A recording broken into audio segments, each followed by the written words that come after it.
Hi guys, for today's video, nandito na tayo sa Quezon City Hall na kung saan, di ba sabi ko kanina, after ng event natin doon sa Ayala Mall, sa may Balintawa. So dumiritso na tayo dito sa Quezon City Hall kasi nga uwan yung schedule natin dito. Kaya naman, excited na ako kung ano ang mangyayari mamaya. Kaya, see you!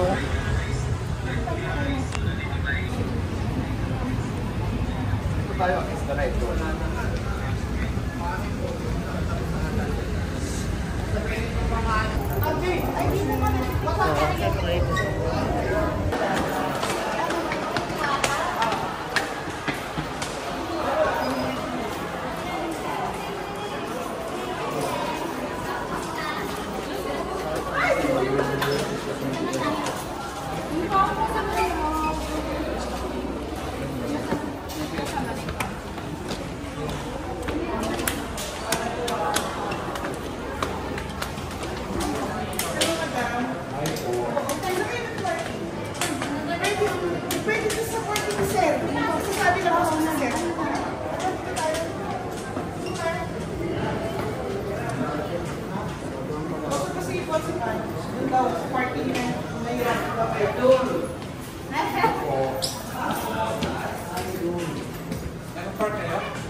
Second row.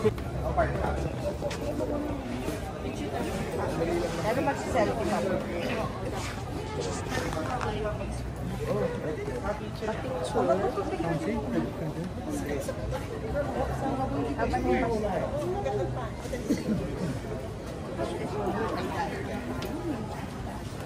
Okay, against the light. Okay, 1, 2, 3. Isa pa, 1, 2, 3. DW,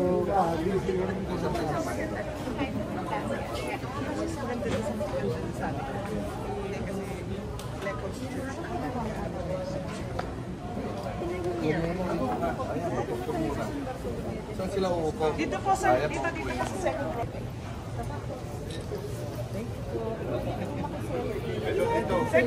video dun.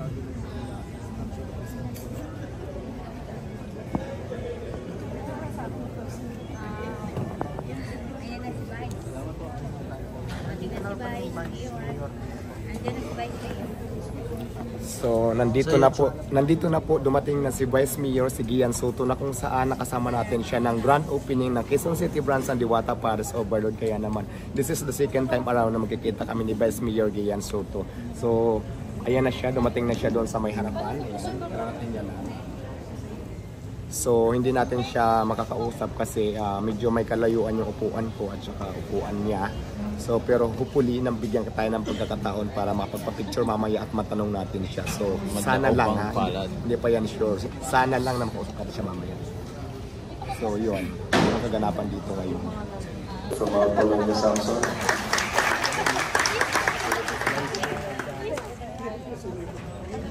Hindi po natin lahat ng mga counterparts sa little counselors po natin.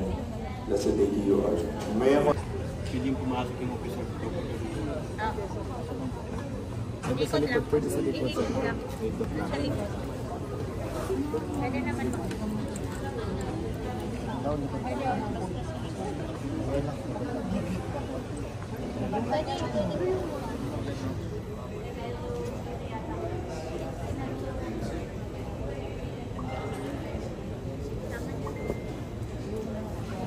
Diwata, nakita mo na ba si... Hindi pa. Ang nakita ko pala ngayon dito, di ba, nandito tayo sa session hall sa mga upuan. So, ang nakita ko pa lang dito, si Congressman Alfred Vargas, Councilor Banjo Pilar, at si Vice Mayor Gian Soto at iba pang mga kasamahan.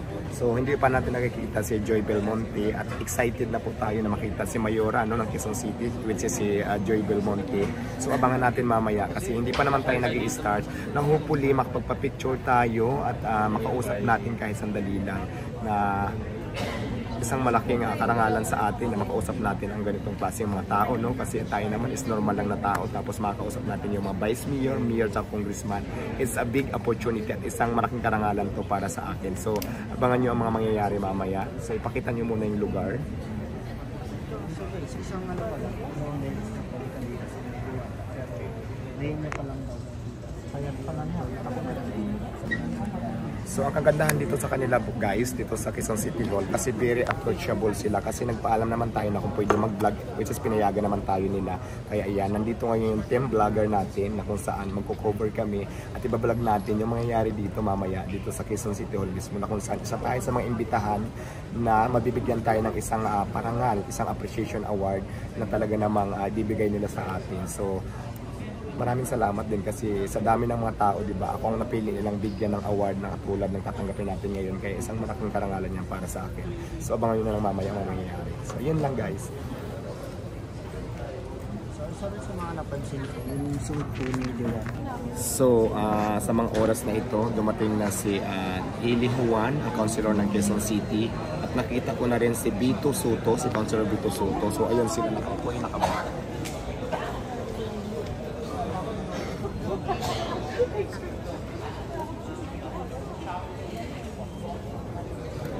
Ayan, yung babae na yan na nakakot ng blazer ng black, siya po si Eli Juan. Isa din siya sa mga councilor dito sa Quezon City. So marami ng mga matataas na tao na nandito.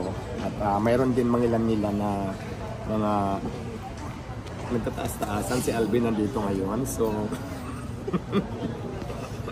abangan nyo guys. No? Abangan nyo yung mga vlogs ni Alvin TV na kung saan cover na cover niya lahat dito kung anong nangyayari, kasi balita ko nagdala pa siya ng drone. Abangan nyo yung magiging resulta ng pagtanggap ni Diwata ng isang appreciation award. Ayan, nandito na rin sa Aiko Melindez. Ay, ang ganda ng suot.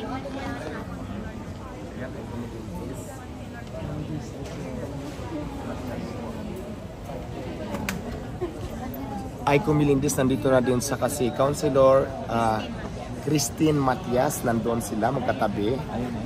So ayan, ayun no, naka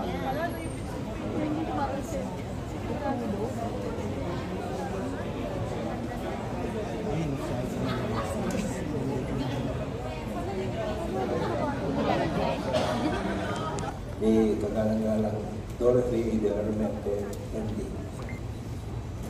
Ating kinikilala ang ating City Secretary para magpatuloy sa pagtawag ng mga pangalan.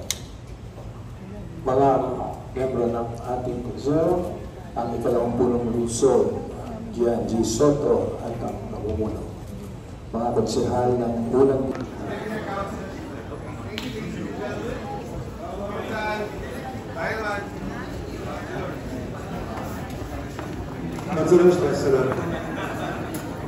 Sila naman po, after ng mga little for grabe binigyan ng parangal sa Diwata.